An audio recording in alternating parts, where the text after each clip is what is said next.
Spiritual practices जो होती है ना, वो बहुत इंटरेस्टिंग फिनोमिना होता है।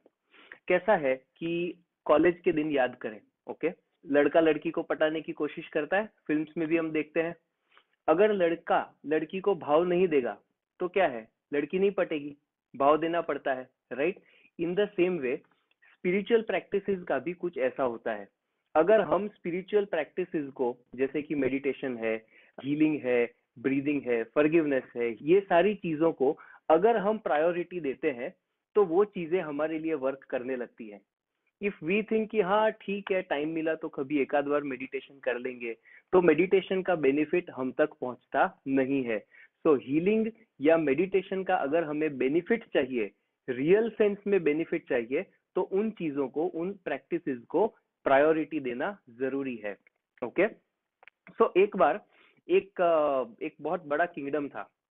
किंगडम के राजा थे अकबर, और अकबर के टीम में बीरबल था।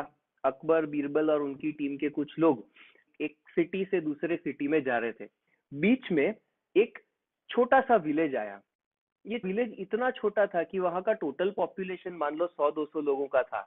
एवरीबडी वाज ज्यादा बड़े घर नहीं थे, झोपड़ी में रहने वाले लोग थे, किसान थे, ऑल हार्ड वर्किंग पीपल।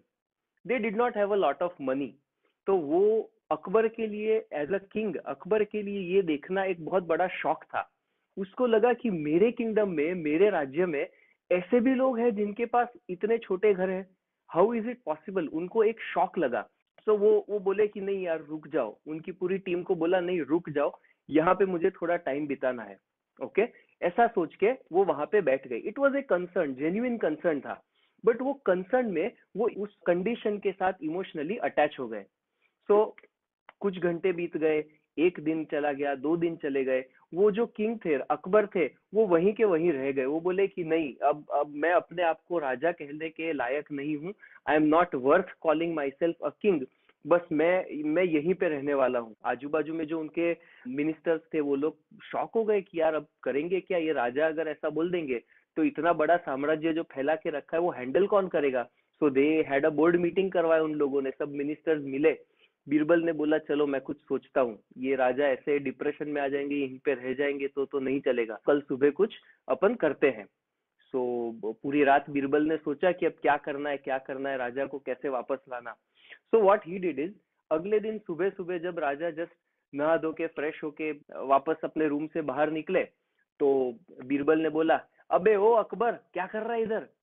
तो अकबर ने ऐसा कभी सुना तो था नहीं, ही वॉज अ किंग, सब लोग ऐसे ऐसे करके बात करते थे, और सडनली किसी ने अबे ओ अकबर ऐसे करके बोला। So he was in a shock, hey how can you tell this to me, मैं यहाँ का राजा हूँ, आपने मेरे साथ ऐसे बात की, this is not fair, this that blah blah blah करके ऐसे उनको गुस्सा आ गया।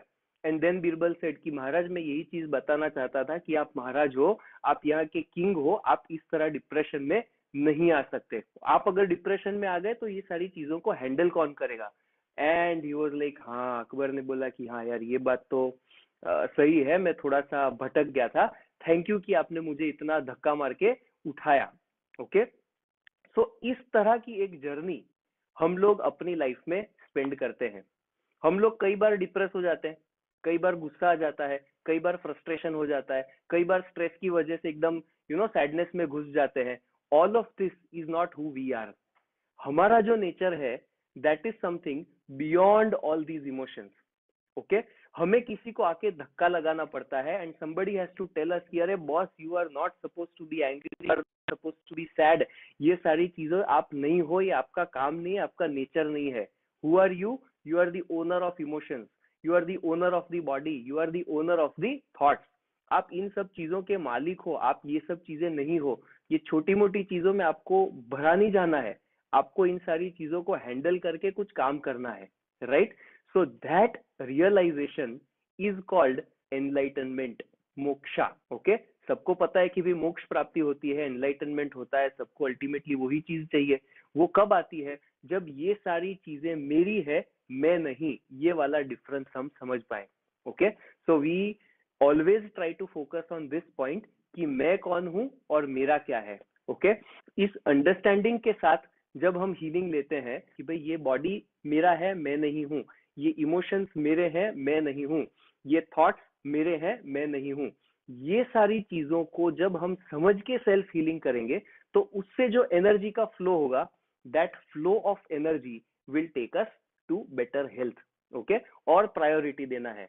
प्रायोरिटी किसे देना है? वी हैव टू थिंक ना कि यार मेरा अगर मोबाइल है, उस मोबाइल को मैं अगर अच्छे से हैंडल करूंगा तो उसकी लाइफ बढ़ जाएगी। हमारे कार है, हमारा व्हीकल है, उसको अगर रेगुलरली सर्विस करेंगे तो उसकी लाइफ ड्यूरेबिलिटी बढ़ जाएगी।